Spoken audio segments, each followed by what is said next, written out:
Olá, sejam todos muito bem-vindos a mais um episódio do podcast Conexão ESG. O podcast Conexão ESG é um projeto do Instituto Bertol e tem o patrocínio e o apoio institucional e fundamental da Bertol Sociedade de Advogados e da Russell Bedford. Meu nome é Everaldo Scandolada, eu sou o diretor do Instituto Bertol e host deste podcast. Antes de iniciarmos nosso bate-papo, eu queria convidar a todos a curtirem e compartilhar esse conteúdo nas suas redes sociais, para que o algoritmo, né, o mestre dos magos, leve esse conteúdo a mais e mais pessoas, porque só assim o que nós abordamos aqui vai chegar às pessoas que têm curiosidade no assunto, aos líderes e gestores e aos empresários que, se já praticam algumas das práticas que a gente aborda aqui, vão se sentir motivados a continuar praticando, mas aqueles que porventura ainda não praticam, ainda não entenderam a importância do ESG e dos temas que de uma forma transversal têm contato, né, com o ESG, sintam-se tocados para aderirem a essas práticas dentro das suas organizações. O nosso podcast tem como missão abordar todos os temas que orbitam o mundo ESG. E por aqui já passaram inúmeros profissionais, estudiosos, né, pessoas que são especialistas no assunto, porque nós, assim, eles como nós, gostamos do tema, entendemos que no mundo corporativo, falar de ESG, falar de governança, falar de compliance e tudo o mais que orbita, é fundamental para o sucesso, a perenidade e a longevidade das empresas. E hoje, não podia ser diferente, está comigo aqui mais um especialista. Eu vou inverter, eu vou falar o currículo, depois eu vou fazer o suspense pelo nome, né? O nosso convidado, ele é contador, auditor, perito, consultor especialista em compliance, especialista em IA, e é atual presidente. Aqui está um título bastante legal e que a gente vai debater também. O nosso convidado, ele é presidente do Instituto Paulista de Contabilidade. Com vocês, nada mais, nada menos, Luiz Fernando Nóbrega. Seja bem-vindo, Luiz Fernando. Bom, é uma honra para mim estar aqui, ladeando esse podcast com você, Everaldo, com o André, que é um amigo de longa data, e espero poder realmente atingir aí, a régua é bem alta, né? Pelas pessoas que já passaram por aqui. Então, eu espero poder atingir aí um pouquinho, né, alguns centímetros da régua de tantos convidados honrosos. Obrigado pelo convite e vamos bater papo sobre compliance. Não, a gente sabe que tu está de passagem pela cidade. Para quem não sabe, eu vou dar um furo de reportagem.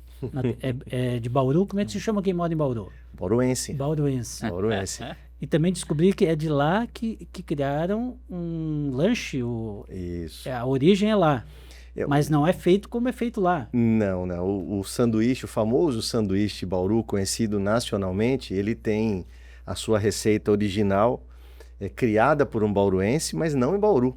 Era um estudante de direito. Olha só. Que estudava lá em São Paulo, e lá em São Paulo ele frequentava uma lanchonete chamada Ponto Chique, e ele falou, cara, pediu pro chapeiro fazer um lanche sob medida para ele. E aí, nesse lanche, que diferente do que o Brasil conhece como presunto, queijo e tomate, né, a gente fala, não, isso é misto quente com tomate.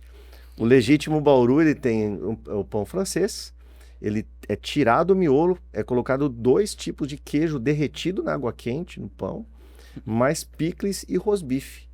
E aí, o chapeiro fazendo esse lanche, as pessoas começaram a ver e falaram, olha, me dá um lanche igual ao do Bauru, porque o cara era de Bauru.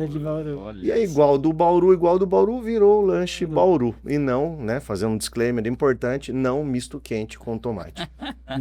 Então nosso podcast também é informação gastronômica.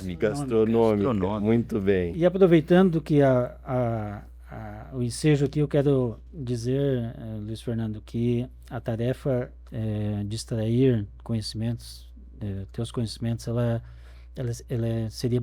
é tão importante que eu trouxe um ajudante de peso aqui, o co-host aqui desse podcast, André Lemos, que vamos, em 5 minutos eu já leio o currículo dele também.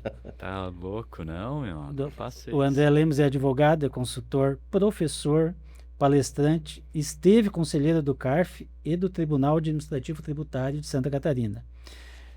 Também presidiu a Comissão de Direito Tributário da OAB-SC, tá certo? Tá certíssimo. E está membro da Comissão Especial de Direito Tributário Do Conselho do Conselho Federal da OAB.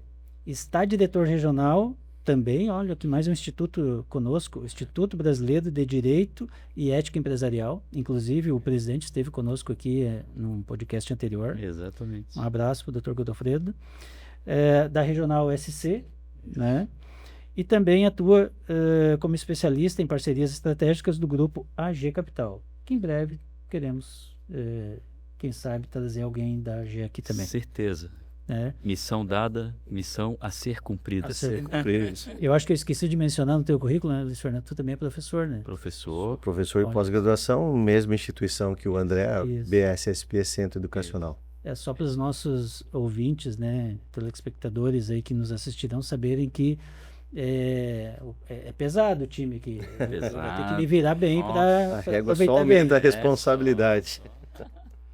E já que eu mencionei o André, eu queria te convidar para fazer as tuas considerações iniciais para a gente iniciar aí, extraindo do Luiz Fernando um debate do primeiro tema do dia aí.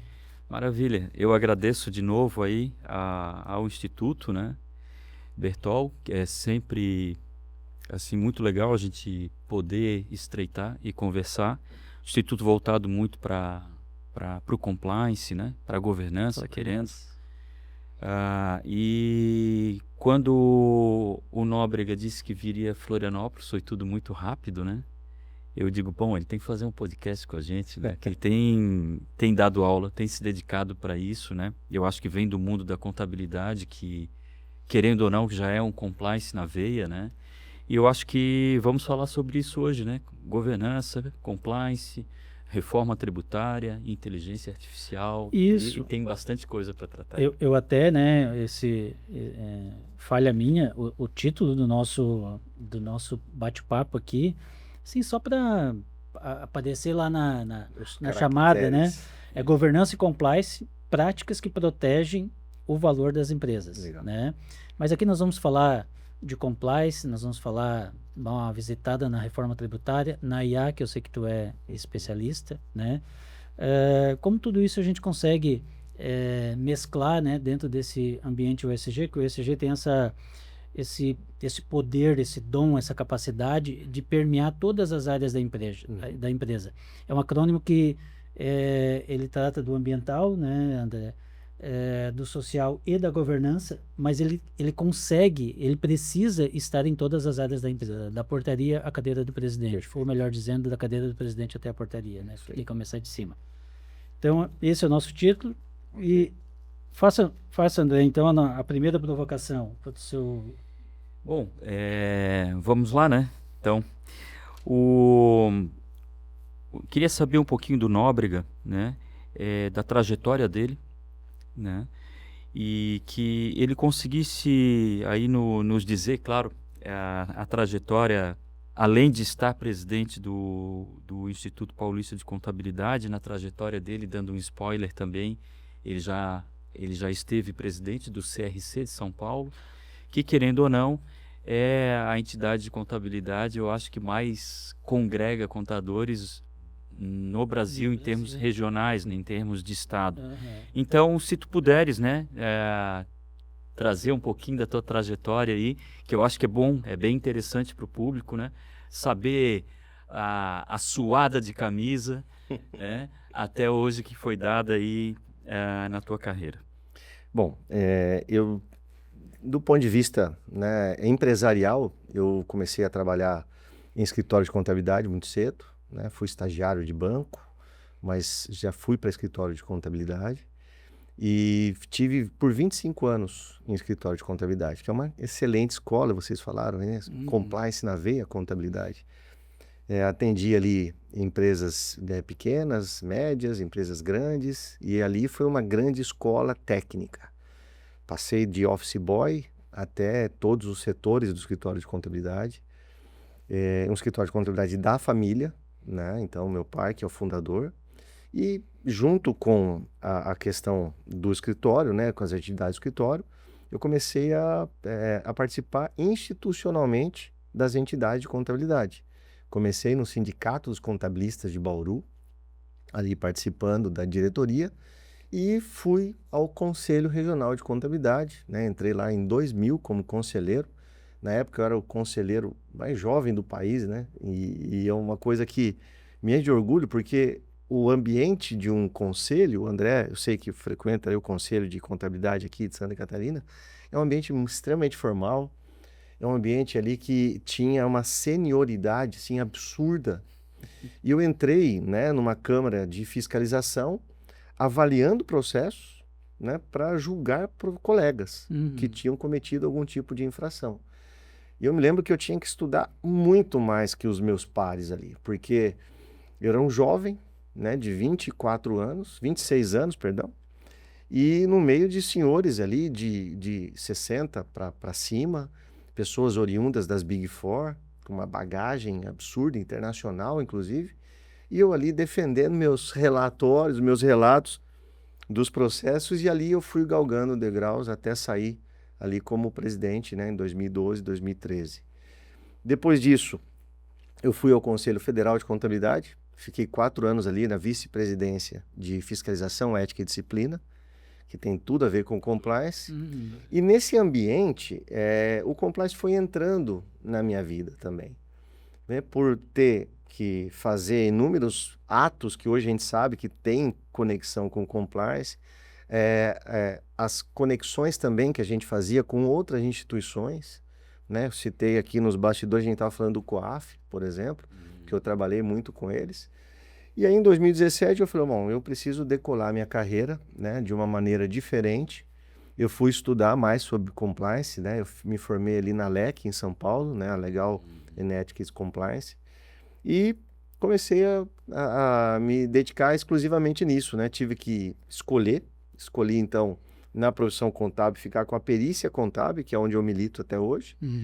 Não consegui conciliar com o escritório e decolou minha carreira com compliance. Então, todas as escolas que eu passei sempre tiveram alguma coisa de compliance. E hoje, à frente do IPC, o Instituto Paulista de Contabilidade, que é um instituto que sempre se portou como um braço do Conselho de Contabilidade, né? O IPC, por exemplo, hoje realiza a maior convenção regional de contabilidade que a gente tem, que é a Convenção de São Paulo. Realizamos agora no Expo Center Norte para 2.600 pessoas, junto com o Conselho, né? E tem expandido, né? Minha missão no IPC foi expandir os serviços que o IPC presta aos profissionais, aonde as outras entidades não conseguem, ou por não terem interesse, ou por não terem prerrogativas para isso.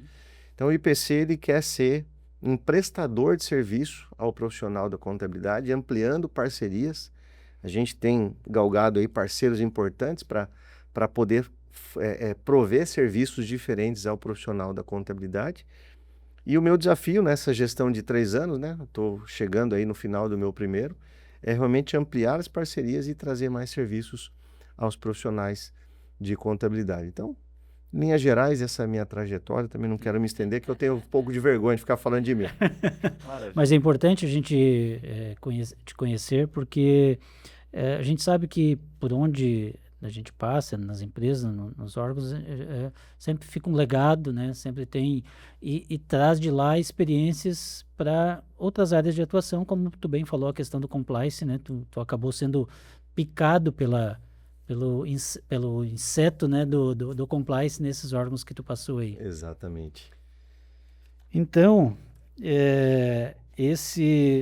nessa uma curiosidade sobre ainda o IPC, ele, para os profissionais contábeis, é uma curiosidade, eu também sou um contador não tão atuante quanto já fui, mas aonde ele complementa, ele atua como um complemento às atuações do CRC. Vocês não pisam no mesmo terreno, se complementam. Exato. O CRC é uma autarquia, né? É o órgão que é responsável pelo registro e pela fiscalização da profissão. E você tem, a gente chama, né, as entidades congraçadas, que são outras entidades que também têm as suas prerrogativas, como sindicatos dos contabilistas, sindicatos das empresas, Instituto dos Auditores. Então, todos eles têm algumas prerrogativas. O IPC, ele surgiu para dar um apoio num primeiro momento direto ao Conselho de Contabilidade, principalmente na realização de eventos, porque os conselhos, quando realizam eventos, por vedações legais, eles têm alguns impeditivos, né? Eventos grandes, eles têm aí inscrições que não são anuidades, né? São à parte, eles têm patrocínios, eles têm custos com fornecedores de eventos. Então, o IPC surgiu com essa finalidade precípua e hoje ele tende a expandir outros serviços. Então, a gente está lançando, inclusive, né, um spoiler na próxima segunda-feira, um programa bem bacana, em parceria com o Conselho, que vai atingir profissionais que não estão diretamente registrados no Conselho. Por quê? Porque muitas vezes estão desempregados, pararam de pagar suas unidades e acabam tendo dificuldade de voltar ao mercado do trabalho, porque às vezes empregados não têm como investir em formação. Perfeito. Ou aquele estudante que é alvo do Conselho quando ele está ali na faculdade, mas por algum motivo ele não foi obter o seu registro, está meio à margem. Então a gente está lançando um programa que a gente vai capacitar essas pessoas. Olha só. Antes disso, a gente vai bater na porta do mercado em geral, das auditorias, dos escritórios, para viu qual é o tipo de mão de obra que você está precisando, que formação, que skills você quer para esse profissional. E aí eles vão nos passar, a gente vai colocar isso dentro de um currículo, vai formar esse pessoal e depois vai oferecer isso num banco de talentos ali para as empresas irem buscar. Falar, olha, esse selo aqui eu dei, essa formação eu dei, o mercado vai de volta. A gente está lançando aí produtos, né, mais ligados ao cuidado do profissional, como convênios médicos, né, um serviço de telemedicina acessível, né, uma telemedicina que custa R$ 49,90 e o cara coloca 4 pessoas da família, então sai R$ 12 por mês.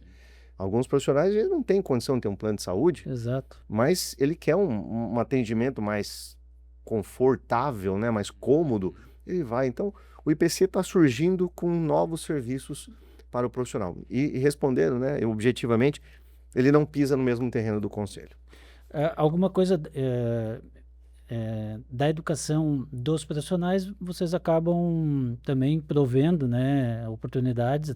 Essa última tua informação de que tu cria um currículo, né, uma base curricular para atender as necessidades do mercado.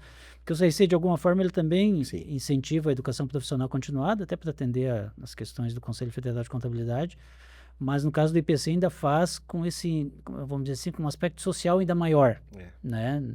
Porque não é tanto pela obrigatoriedade, mas sim pela entrega, né, de um valor inestimável que é a formação, a atualização dos profissionais. Muito bem. Vamos ingressar no nosso assunto. Tá muito fácil, né, pro Nóbrega, né? Vamos dificultar as coisas. Você não ficar preocupado aqui, viu? Até me mexer melhor na cadeira aqui, me arrumar. Então assim, um bolinho de água. Essa é da estratégia, tá?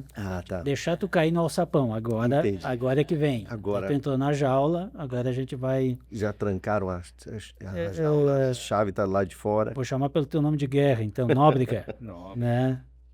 Ô, Nóbrega, eu captei uma frase um dia num podcast, acho que era podcast, alguma coisa assim, uma frase assim: compliance não gera valor, ou não é só, não é a primeira atribuição do compliance gerar valor, mas uma coisa que era inegável, que ele protege o valor da empresa, ou protege os valores da empresa.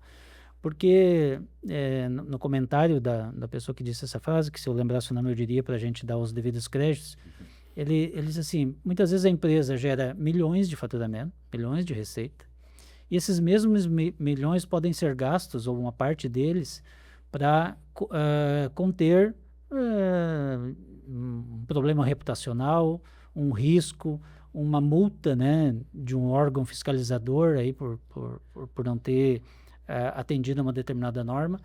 Então, eu queria, ao dizer isso, assim, O que as empresas, e ainda continuando uma continuidade no preâmbulo, o compliance, assim como governança corporativa, ESG, tem um mito, né? Eu digo sempre aqui nos podcasts, que é coisa para empresa grande, que é para quem é de capital aberto. E não é.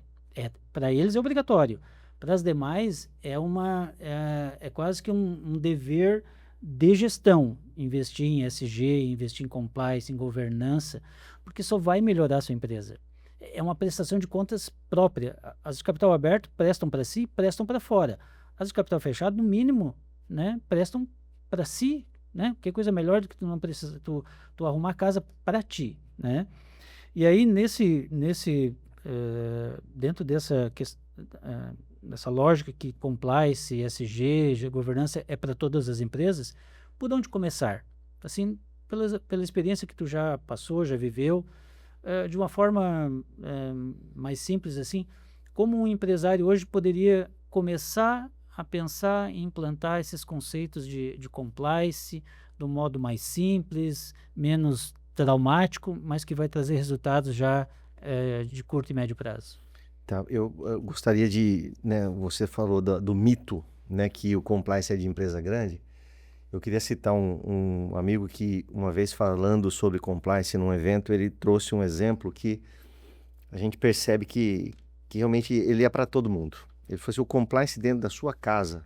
Até encontrei com ele, o André talvez conheçam, foi professor conosco, o Sérvulo, um colega do Rio de Janeiro. Sérvulo Mendonça. Sérvulo de Mendonça, dá os créditos, né? Falou de dar os créditos. Isso. Estive com ele agora semana passada em São Paulo no evento, falei, cara, toda vez que eu vou lavar a louça eu lembro de você. Ele falou, peraí, não entendi essa analogia.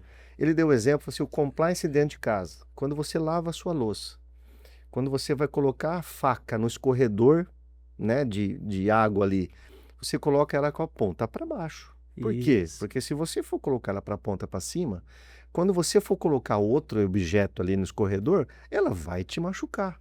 Isso é compliance, isso é prevenção de risco. É uma regra que vai ajudar a você não ter um acidente, que pode te cortar, que pode ser até um pouco mais grave, dependendo da intensidade do corte da faca. Então, para a gente desmistificar que o compliance cabe em qualquer lugar, se ele cabe na minha cozinha, por que ele não vai caber numa empresa pequena? Nossa. E o empresário, quando ele começa a fazer as suas contas, né, ele não vai ter a condição de criar, muitas vezes, um departamento de compliance dentro de uma microempresa. Claro. A gente tem que ser sincero que não. Exato. Bom, então como que eu começo? Vou contratar uma consultoria. Primeira coisa que ele vai saber, quanto custa isso? Quanto eu vou desembolsar? Só que essa conta, quando ele começa a entender o que ele não vai gastar com esse investimento, que esse é o grande desafio quando a gente vai passar uma proposta comercial. É de mostrar o retorno que ele vai ter naquilo. E como que ele pode mensurar esse retorno? Ele pode mensurar. Hoje em dia, mão de obra está muito difícil. Ele pode ter retenção de mão de obra. Custo de reposição é caro. A prevenção de risco. A prevenção de erros, né? Falando um pouquinho mais, né? na questão tributária. A gente fala no compliance, né? Formado que sou na LEC, eu tenho aqueles 9 pilares clássicos dos professores da LEC. Eu tenho controle interno. Se eu melhoro o meu controle interno, eu posso ter uma diminuição nos erros, eu posso mitigar fraude. Fraude, estatisticamente, ela consome, em média, até 5% do faturamento das empresas. É mais um imposto que você tem com a fraude. Então, quando a gente fala de compliance, de programas de compliance, não precisam ser aquelas coisas robustas de multinacional, mesmo porque, gente, a gente sabe que as empresas hoje, elas estão cada vez mais seletivas nos relacionamentos que elas têm. A gente tem casos que problemas que acontecem com prestadores, eles atingem em cheio aquela empresa que contratou, né? A gente já viu casos aí de pessoas sendo assassinadas dentro de supermercados pelo Brasil, que era uma empresa terceirizada. Então hoje a gente sabe que as empresas estão cada vez mais seletivas. Então se eu sou uma empresa pequena, o compliance não é para mim, mas espera um pouquinho. Quem é que você atende? Eu atendo uma multinacional, meu amigo. O compliance precisa estar no teu radar num primeiro momento, por uma questão de obrigação, senão você vai perder um contrato, mas depois você começa a ver os louros, né? Você vê. Não é um trabalho fácil. Eu atendo empresas que elas têm portes diferenciados. E muitas empresas, quando você chega com essa palavra aí, ela causa um desconforto nas pessoas. Muitas vezes é o departamento do não, né? É a consultoria do não, não pode. Mas aos poucos a gente vai. Então, como começa? Como empresário começa? Entendendo que aquilo, como você bem disse, vai gerar valor para ele. Talvez não imediatamente. E aí não me lembro exatamente a fonte, mas é uma pesquisa internacional, que a cada $1 investido em compliance, o retorno é 5. Uhum. Olha só, Tem algo assim. Então não gera valor. gera valor. Gera valor.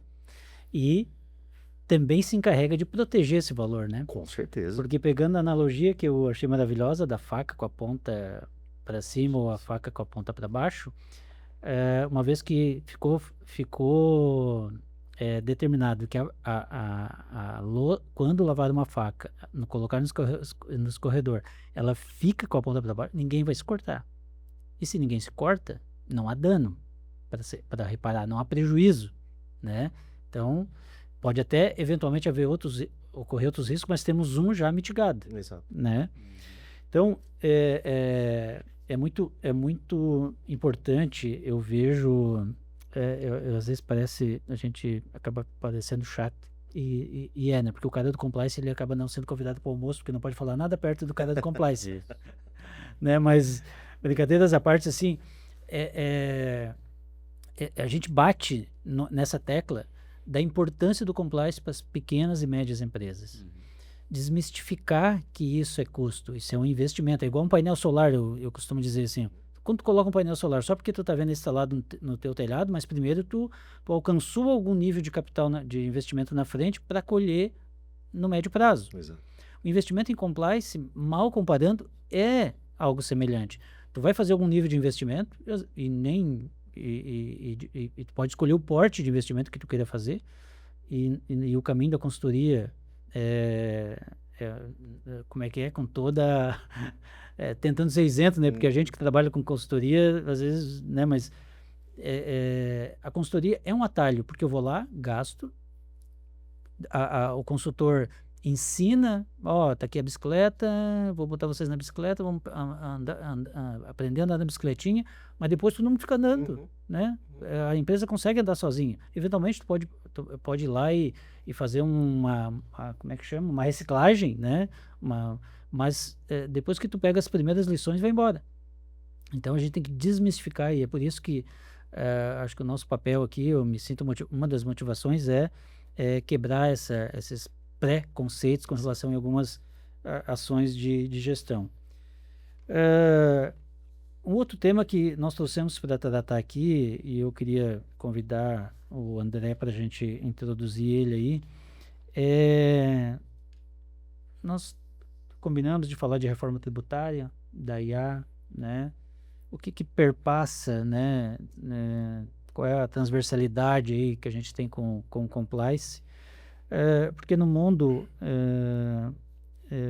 da contabilidade, já que estamos aqui diante do ex-presidente do CRC, contador e também especialista em IA, salvo engano, tu ministra curso de IA para contadores? Sim. Né?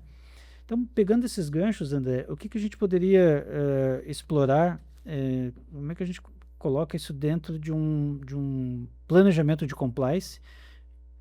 Uma reforma tributária chegando aí, cheia de IA, né, impulsionada pela IA, nós precisando da IA para nos prevenir e fazer o compliance, a gestão desses riscos aí. O que a gente pode, o que tu pode nos introduzir, a gente aproveitar o Nóbrega aqui para também complementar? Boa. É uma área que me provocou, inclusive, a entrar no mestrado, né? Eu estou fazendo mestrado cuja concentração é tributação e tecnologia. E aí gira em torno da reforma tributária do consumo, que começa dia 1º de janeiro do ano que vem, 2026. Menos de 2 meses. E nela, dentro, a gente também tem um componente de tecnologia, né? Eu vou só dar uma pausa, porque eu anotei questões ligadas a programa de compliance, e aí eu volto nela. e PME, né? Fica à vontade. Tá? É só um comentário só para... Eu sempre quando tenho, assim, participado de algum evento, dando aula ou curso, enfim, falando de governança, risco e compliance, né? Para a PME é muito caro, tinha se comentado. Uhum. A maioria vem com esse discurso. Eu cheguei até a sugerir em tentar mentorias coletivas, sabe? Mentoria coletiva como? Tu pega 10 empresários que são afim. Um sozinho não teria dinheiro para investir. Fraciona nos 10 e dá. Tu tens que começar um programa de compliance, talvez não com os 9 pilares, numa tacada só. Exato. Entendeu? Mas são 9 degraus.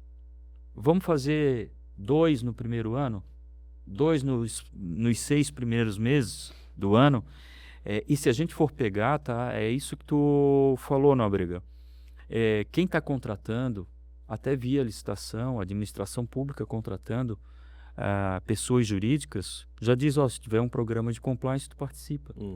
Sim. Então aí eu fico de fora, mas eu forneço a merenda para um colégio, eu sou pequeno, mas se tiver no edital que tem que ter um programa de compliance, não é de fachada, não é um programa de papel, né? Então eu insisto às vezes, dos 9 ou dos 10 mandamentos, né? Para ter um programa, começa com algum. É preferível do que ficar patinando anos e não começar com nada, porque é claro que não vai se conseguir, talvez, performar como uma SA.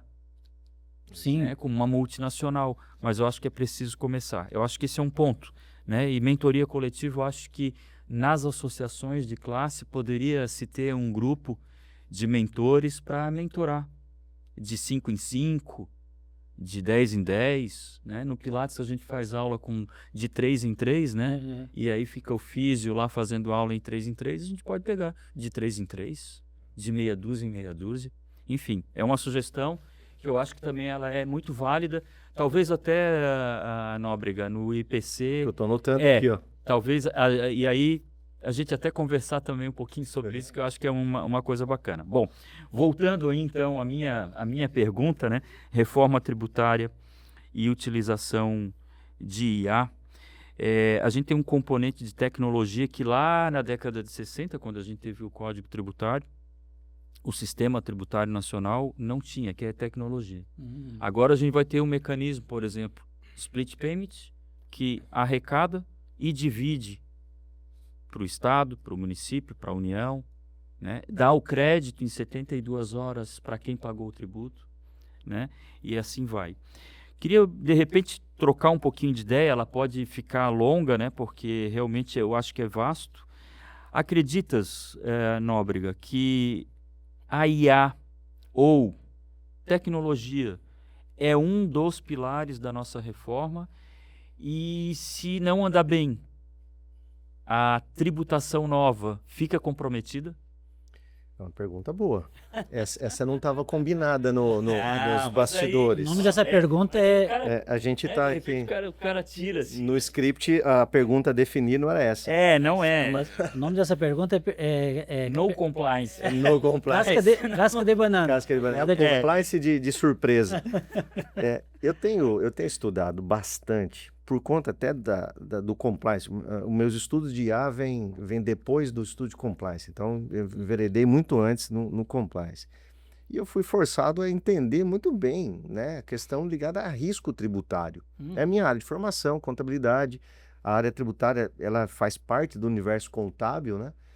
Então, a gente teve que mergulhar muito fundo, né, na questão do risco tributário, para você ter uma aderência em compliance. E não falo só de conformidade, né?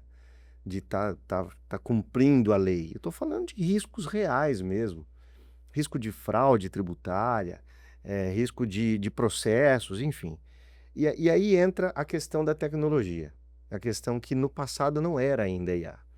Mas a gente vê um aparelhamento muito forte dos fiscos, né? E talvez eu esteja falando para o mestre aqui, o André, que teve ali no CARF, mas o poder de fogo dos entes fiscalizatórios em geral ligados à tecnologia e o acesso à informação, ele é muito grande. Ele é capaz de fazer análises preditivas sobre um comportamento de um contribuinte.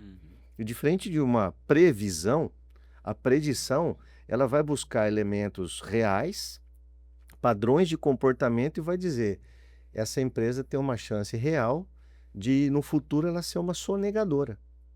Pelo comportamento que eu estou analisando do passado dela, no futuro ela tem grande chance de ser uma sonegadora.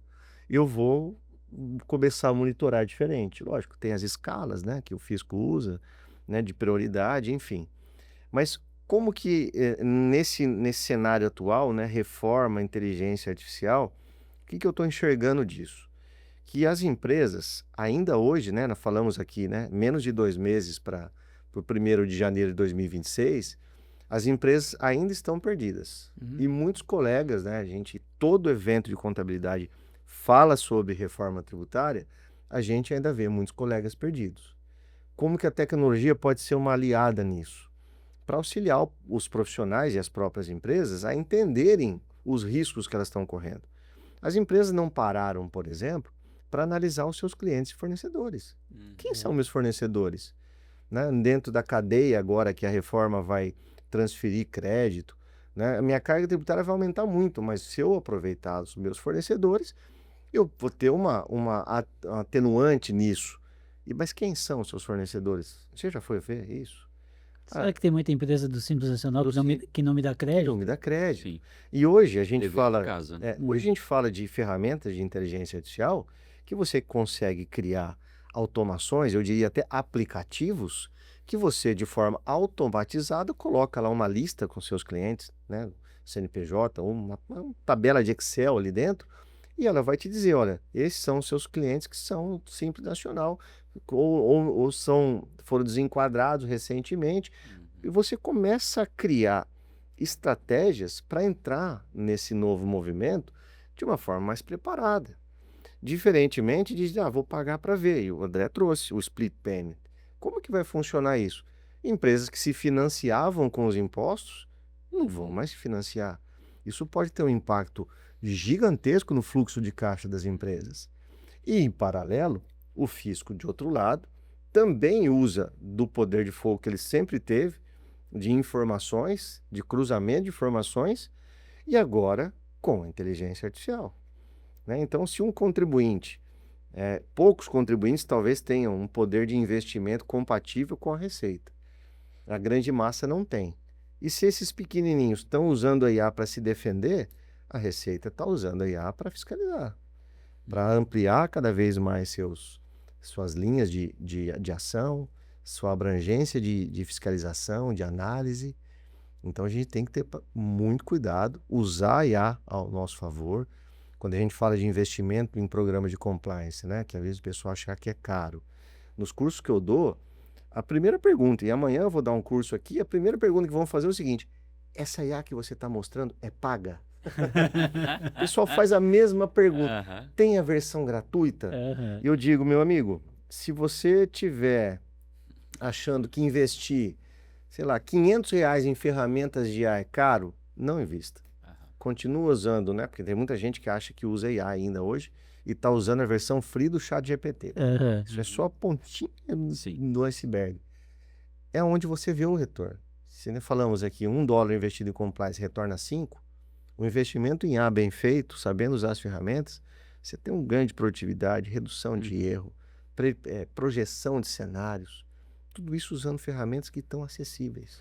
Só saber usar. Tem que fazer uma equivalência de forças, assim, né? Uma paridade de armas, levando em conta que, claro, para fazer paridade de armas com a Receita Federal, por exemplo, é difícil.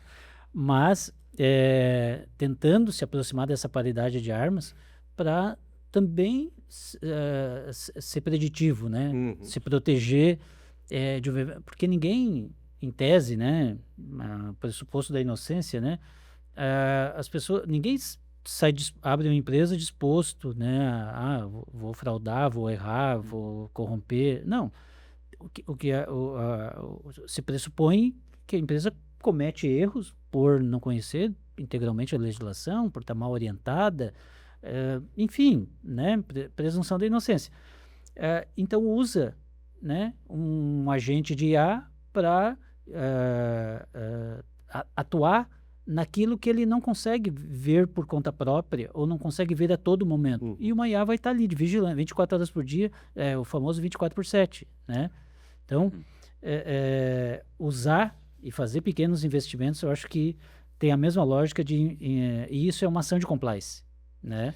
Por isso que eu gosto de fazer essa correlação com o compliance. Isso, agir uma IA de forma preditiva para evitar riscos, depois vem multas majoradas não sei quantas vezes, né? Porque erros em correção reiterados vai majorando. Então por isso que a gente trouxe para dentro do assunto compliance a questão da IA, a questão que está carregada dentro da reforma tributária, porque isso é hoje, dentro daqueles tipos de compliance que a gente pode fazer, compliance legal, compliance tributário, compliance ético, compliance trabalhista, compliance, me ajude aí, hoje o compliance tributário, se ele estava aqui um pouquinho mais para baixo, ele já tem que subir imediatamente. Se me permite, eu queria fazer 2 exercícios aqui usando compliance IA. Né? Uma ferramenta que a gente desenvolveu, que ela passa o 24/7, isso que me deu o gatilho, auditando o financeiro da empresa. Como que é possível hoje com a inteligência artificial? Então, hoje você tem lá todo o contas a pagar da empresa, né, com fornecedores, né, com todo, né, inclusive colaboradores, empresas grandes. Existe um risco enorme de você ter funcionários fantasmas. Você coloca alguém lá no meio, é pago esse alguém, né, e alguém recebe o dinheiro desse alguém. Então, como que é feito esse monitoramento usando inteligência artificial? Nós somos capazes de varrer tudo que é pago, buscar a fonte de informação, ou seja, eu estou pagando mandando ali para o banco uma ordem de pagamento de R$50 mil referente ao pagamento de 20 pessoas. Quem são essas pessoas? Então tem o Luiz aqui que ganha 1.500, tem o André que ganha 27, né? Então, enfim, tem toda a galera ali. Líquidos, né? Líquidos, exatamente.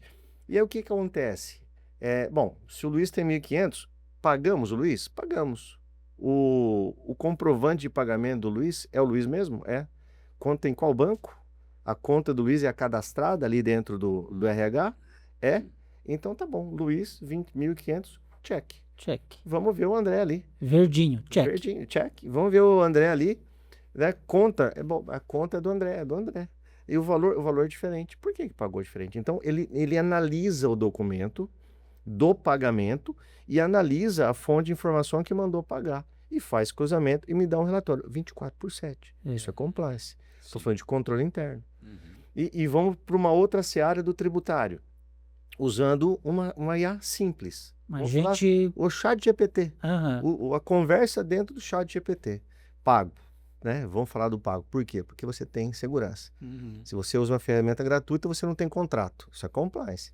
Então, se eu estou usando uma gratuita, ele está dizendo não tem contrato, ele pode fazer o que quer com aquela informação. Então, se eu estou usando uma fonte de informação paga, que eu tenho contrato, tenho sigilo, eu vou alimentar esse agente, essa LLM, né? Esse assistente de IA, com informações de uma empresa. Fala, essa aqui é minha empresa, vamos conhecer essa empresa. Aqui, ó, os últimos obrigações acessórias entregues, que é o meu contrato social, esse aqui é o meu livro caixa, meu livro razão. Eu vou alimentar esse assistente de IA com toda a informação. E aí eu vou começar a conversar com ela. Eu estou recolhendo certo meus tributos? Olha só. Né? Tem alguma oportunidade? Eu faço negócios, né? Eu vendo então aqui para Santa Catarina, eu vendo para o Paraná, eu vendo para o Amapá e eu vendo para Rondônia. Será que tem alguma lei aí que talvez me dê alguma brecha de oportunidades que eu não enxerguei como contadores? A gente desenvolveu um agente que a gente chama, esse agente é uma reunião de agentes. Então eu coloco dentro desse ambiente que eu já brifei o agente, o assistente com toda a informação da empresa, aí eu digo o seguinte, nós vamos trazer aqui para uma reunião 3 especialistas, um advogado tributarista renomado, um contador experiente e um especialista em compliance. E qual é a discussão que nós vamos ter aqui? Oportunidades para essa empresa, com 5 rodadas de discussão. Everaldo, por favor, fale aí. E aí o assistente, o especialista em compliance falou, olha, as oportunidades, pelo que eu vi, me parece aqui. O advogado tributarista, eu vi essas oportunidades. O contador, eu vi essas oportunidades. Tá, rodada 2, eu vou dar pitaco na de vocês. Eu não concordo com o que você falou, eu concordo e adiciono isso. Enfim, você está tendo discussões sadias para falar de compliance tributário com agentes de inteligência artificial que tem muito mais conhecimento que a gente. Né? A discussão ética ele é mais inteligente? Não sei. Aí envolve sentimento, inteligência, tem discussões filosóficas. Mas que a base de conhecimento dele é muito maior, são bilhões de dados. E ele pode me trazer informações relevantes que eu posso melhorar o meu compliance tributário. 2 exercícios aqui simples que a gente consegue fazer unindo compliance e IA. E depois que fez tudo isso, se porventura ainda quiser fazer um check humano, né, do especialista, vai pegar todo aquele compilado e vai fazer aquilo que a IA, eu espero que não faça, que é aquela crítica que o profissional, o contador, vai dizer assim, faz sentido, não faz sentido, estou duvidando, vou leva um determinado ponto para a própria IA dizer assim, ó, me fale mais sobre isso, me diga mais sobre isso. E aí vai construindo até que tu diz assim, agora chegamos na pedra de toque, agora chegamos naquilo que eu entendo profissionalmente que está correto. Porque o que a IA fez, né, me corrija se eu estiver enganado, o que a IA fez foi trazer um espaço de tempo que era gigantesco para poder fazer o mesmo trabalho para algo num curtíssimo espaço, para a tomada de decisão ser a mais rápida possível, aproveitar ainda no time mais adequado possível. Pegando o teu exemplo anterior, se eu descobri o pagamento errado lá fez o teu certo, mas fez o do André errado, olha a velocidade, o tempo que se ganhou para corrigir o problema. Pagou a menos. André, antes que o André sinta a falta do dinheiro, já complementa. Pagou a mais, já liga para o André. André, infelizmente, por um equívoco aqui, tu recebeu um valor a maior. E tal, e tal. Então, como fica mais... Algo que só seria visto numa conciliação no dia seguinte, daí no outro dia, Talvez no outro quem mês. sabe no outro mês, né? Tudo acontecendo assim meio que real time, né? Tudo meio... E um complemento aqui, né? Você falou da validação humana. Um assistente de inteligência artificial nunca vai dizer que ele não sabe. Sim. E para não dizer que ele não sabe, muitas vezes é o que a gente chama tecnicamente de alucinação. Tanto é que nós temos casos no judiciário de juízes que puxaram a orelha de advogados que a IA inventou uma jurisprudência, né? Para agradar o usuário. Né? Isso é corriqueiro. Eu mesmo tive, eu quero uma jurisprudência assim, assim, assado.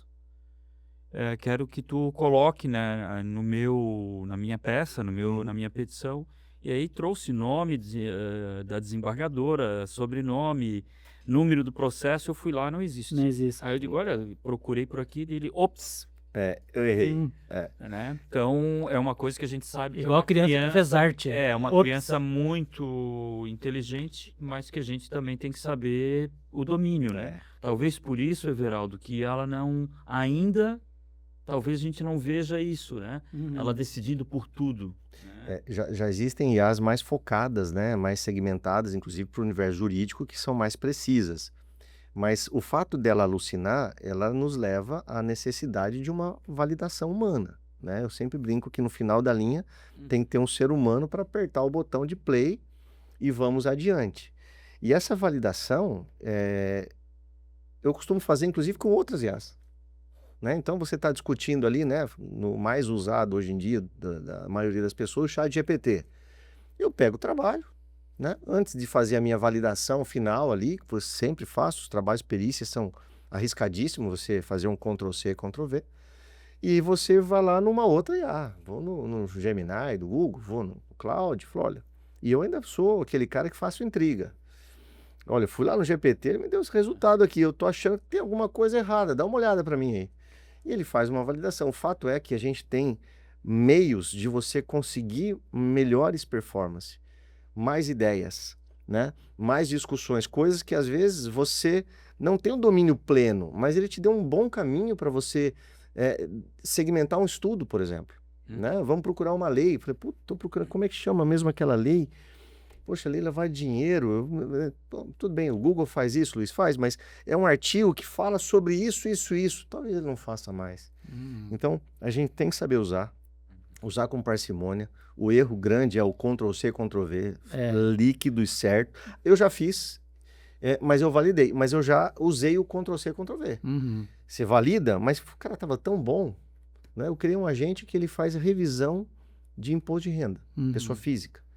E é um caso de uma cliente que ela, de um ano para o outro, é uma médica, ela estava pagando o triplo do imposto de renda que ela pagou no anterior. Eu falei, cara, essa mulher vai me perguntar aqui e vai fazer encher de pergunta, né? E a minha interação com ela era só para saber quantas vezes ela queria pagar o imposto. Eu falei, peraí, deixa eu colocar nesse especialista. Até tem um nome curioso, ele chama Leão Amigo, o meu agente. Muito amigo. Muito amigo. Eu falei, olha, duas declarações aqui de uma cliente, de um ano para o outro, você vê que o imposto dela está muito maior, está quase o triplo. Explique didaticamente por que aumentou o imposto. Cara, ele foi preciso. Olha só. E eu sabia, a gente tem a noção, né? Ela tinha um PGBL que ela não tinha mais, que ajudava dentro dos impostos. No ano anterior ela estava fazendo tratamento médico, que naquele ano ela já não tinha feito. Então, assim, e ela ganhou mais. Então foi um combo ali, eu sabia. Mas ela fez um texto tão bom, tão bom. Eu revisei o texto, falei, não, esse aqui vai inteiro mesmo. Ctrl+C, Ctrl+V. Eu falei, doutora, esse ano o imposto ficou em tanto, em quantas vezes a doutora quer pagar? Aí já só via a doutora digitando ali, né? Acho que ela viu na hora, falei, pô, tá caro isso aqui. O que houve? Aí eu já, colei. Aí ela parou de digitar. Aí ela mandou um áudio. Falou um palavrão, que eu não vou reproduzir aqui, né? Esse governo só, né? A gente, eu vou pagar em 8, Luiz. Pronto, resolvido a minha vida. Mas, e é um uso, como é que a gente chama? Um uso inteligente da IA. Você não se rendeu, nesse caso, ok, porque, mas antes de tu te render pro Ctrl+C, Ctrl+V, tu ainda deu aquela Ferina. Né, teve aquela dúvida. E eu acho que o importante no uso da IA, né, eu gosto muito, quem dera hoje eu tivesse, como é que é, a idade da gurizada aí para mergulhar de cabeça na IA, porque ela que vai tocar o mundo, e a gente tem que entender para saber usar e também se proteger. Exato. Né? Então, nesse exemplo, você fez um dever de casa essencial, né? Tanto no exemplo anterior quanto nesse da tua cliente, de ter um mínimo de dúvida, né? Mas espera aí, porque eu vou entregar uma informação, não é um trabalho de colégio, nem trabalho de colégio faz isso, mas enfim, não deveria não ser. deveria ser, né? Que eu vou lá, Ctrl+C, Ctrl+V, boto meu nome dos colegas e entrego para a professora. Não, nós estamos falando da vida de uma empresa, nós estamos falando da vida de um contribuinte, né? Onde a informação ela tem que ser precisa. Nós, quem presta consultoria para as empresas, a gente tem uma responsabilidade gigante, né? Porque a empresa vai confiar na bússola que nós estamos indicando. O norte é lá, segue esse rumo, né?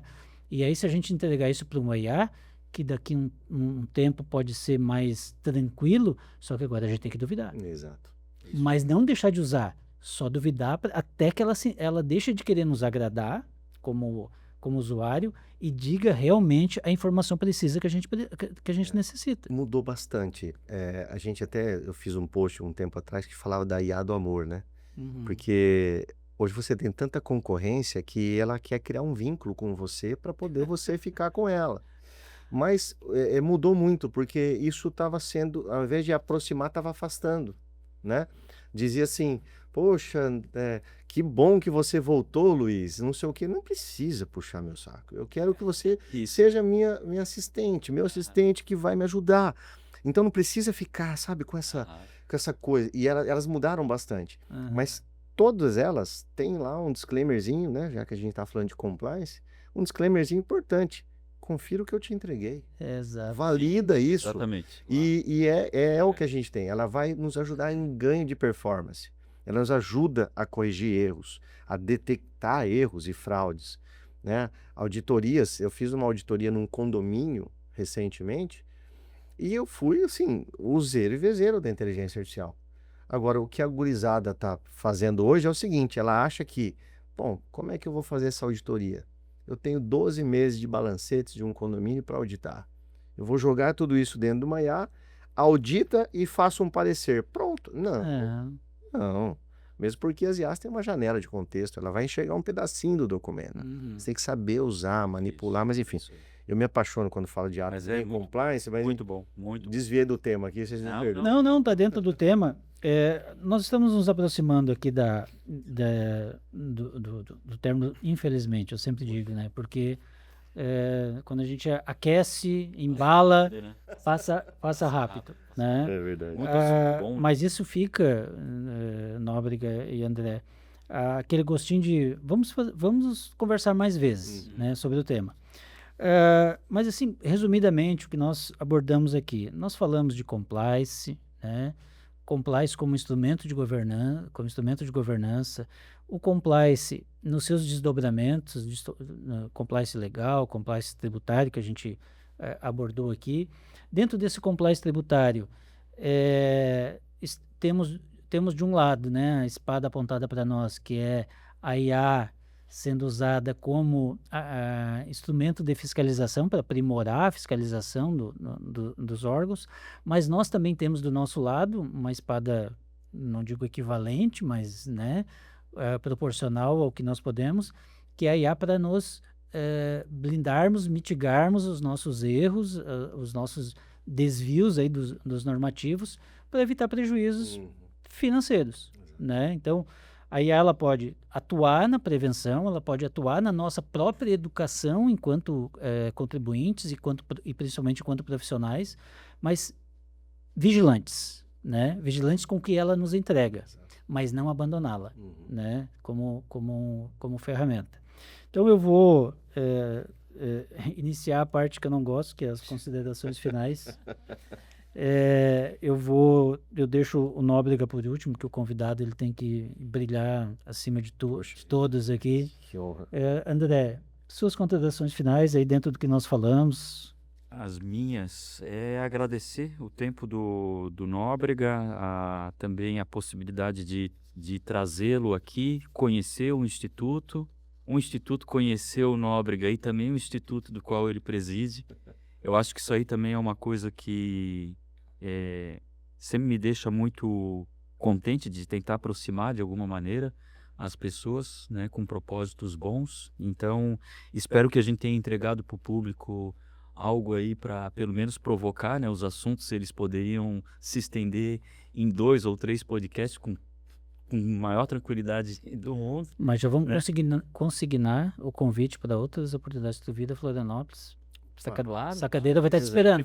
Sempre vai ter, né? Então, de novo, agradecer aí ao nosso convidado e também ao Instituto de promover podcasts com essa temática, que eu acho que assim a gente consegue também construir um mundo corporativo melhor, né? Mais sustentável. Com toda certeza. Nóbrega. Bom, eu queria agradecer então ao Instituto, um prazer, Viral, estar aqui com você, com o André. Prazer é nosso.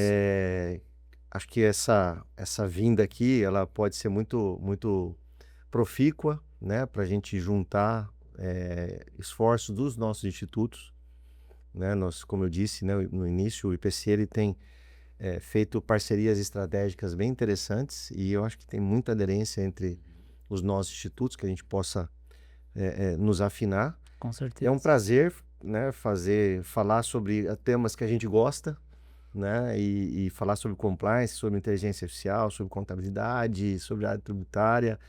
Juntou um monte de coisa gostosa de falar, tanto que o tempo voou aqui, acho que deve ter sido mais de 5 minutos já que a gente falou, né? já Mas, passou. Às vezes alguma vez, um pouquinho mais. Tem um desvio padrão aí, mas... Mas eu fico feliz aqui, quero voltar também, né? E vocês estando em São Paulo também, a gente também conversa lá. Só gratidão pelo convite, pela oportunidade de estar falando de temas tão agradáveis e gostosos. Nós aqui nos sentimos muito honrados e agradecidos pela tua presença. E André, assim como eu vejo brilho no olho quando tu fala de IA, né, na tua área de atuação do tributário, eu vi muito brilho no olho do Nóbrega, Luiz Fernando Nóbrega. falando dos temas aqui. Quando falou de IA mesmo, assim, tu te sentiu muito à vontade. E por isso que a gente convida as pessoas do estado, da cidade, fora, para trazer esses insights, para despertar a importância, né, do que nós abordamos aqui, de ESG, né? Todos os temas que a gente traz aqui, eles têm uma correlação, eles tocam, de alguma forma, o tema ESG. Nós não estamos fugindo. Hoje a gente falou bastante no G, de gestão, né? O ESG, ele tem o condão ele tem a pretensão da questão mais ambiental. Isso é, vamos dizer assim, a parte mais latente do ESG, mas ele só existe se ele começar pelo G, né? A gestão tem que querer. Então a gente atua também com as questões de gestão, de governança, para poder despertar as outras áreas aqui. Então, é hora de dar tchau. Muito obrigado. Obrigado, André. Obrigado, Nóbrega. E assim chegamos ao final de mais um podcast Conexão ESG. O Conexão ESG, torna a dizer que é patrocinado pela Bertol Sociedade de Advogados e pela Russell Bedford. A nossa missão aqui é levar o tema do ESG, da governança às empresas, para estimular as empresas a aderirem a essas práticas para o seu sucesso, para a sua sustentabilidade. Eu vou pedir novamente aí que sigam o Instituto Bertol nas redes sociais. Estamos lá no Instagram, no Facebook, no LinkedIn, né? Nós sempre temos novidades, vídeos, postagens, artigos lá sobre esse tema. Então, considerem lá também se inscrever, né? Nos seguir nas redes, se inscrever no nosso canal aqui, para a gente continuar animado e motivado para levar mais e mais conhecimentos para vocês. Agradeço aí aos convidados mais uma vez, e a gente se vê numa próxima oportunidade, num próximo episódio. Até mais. Sucesso para todos.